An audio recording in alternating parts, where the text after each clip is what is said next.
One of the greatest mistakes I think this government have done is when they thought they can lead people by instilling fear or coercing people to behave right, and at the same time by believing that by the time they buy influential politicians to actually speak in their favor and actually turn these masses that they have left with abject poverty and little education, they believe by the time they have a firm grip of that, that is going to ensure continuity.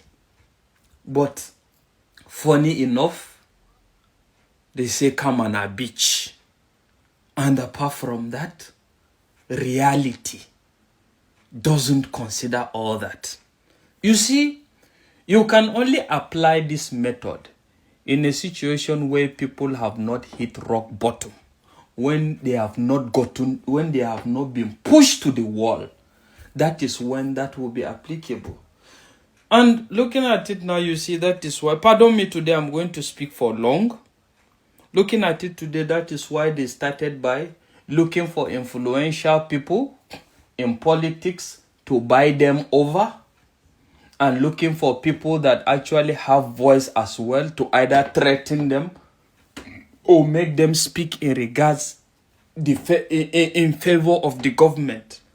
And they thought that was sustainable. But at the end of the day now, I think finally the ancestors have decided to speak. Everybody is speaking with one voice now, one tone, one language, which is the fact that we are in a mess. We are in a mess. And at the end of the day, this is when they say necessity is the mother of all inventions. At this point in time, option no day. Had it been this option of we have another country we can call our own, a motherland, where you have your friends, your family, or whatever that you grew up with, you are together with, then everybody would decide to say there's option B. But at this point in time, there's no option B.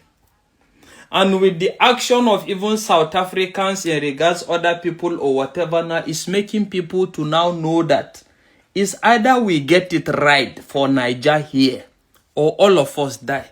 So at the end of the day, I think possibly the government will have to find a way of catching everybody, because all I see these days is a new generation arising, a new crop of activists, whether they know it or they don't know it or whatever.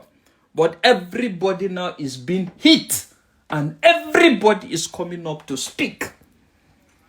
And at this point in time, what can the government do? You remember when the administration started, we talked about a situation where when you do the right thing, damn the consequences. At the end of the day, let your next time or whatever it is be that is the people that will decide, not the methods that brought you into power. Because take it or leave it, methods that have been bringing presidency into power in most cases have been fraudulent.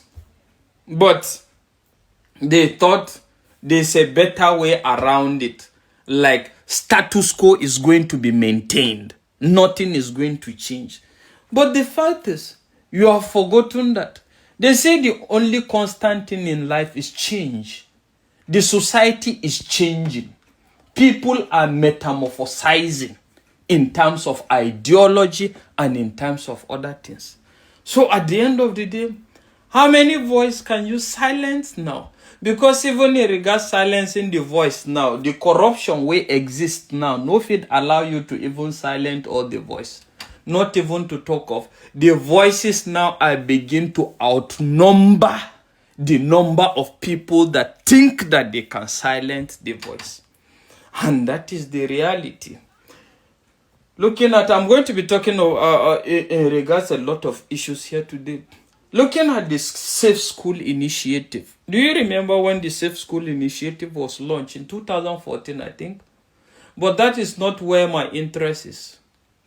Within 2024, And 2026, I think a total of 144 billion was budgeted for safe school initiative.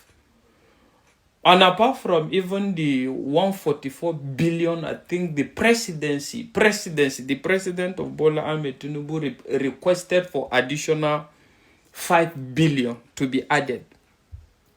So you know the total. And what is the aim of this school initiative? Let's go by the origin. What is the origin of the safe school initiative? It came as a result of when the Chibok girls were carried.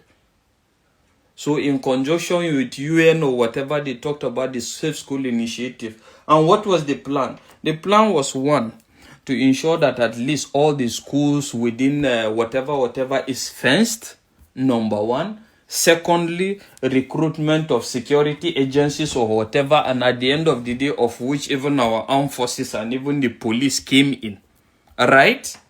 And even to put in early warning signals in terms of all these people that are intending to come and carry out this havoc. What has happened with that? Nothing. The Senate set up a committee some times back to actually look into the whole situation. But what has happened out of their investigation, their findings? Nothing.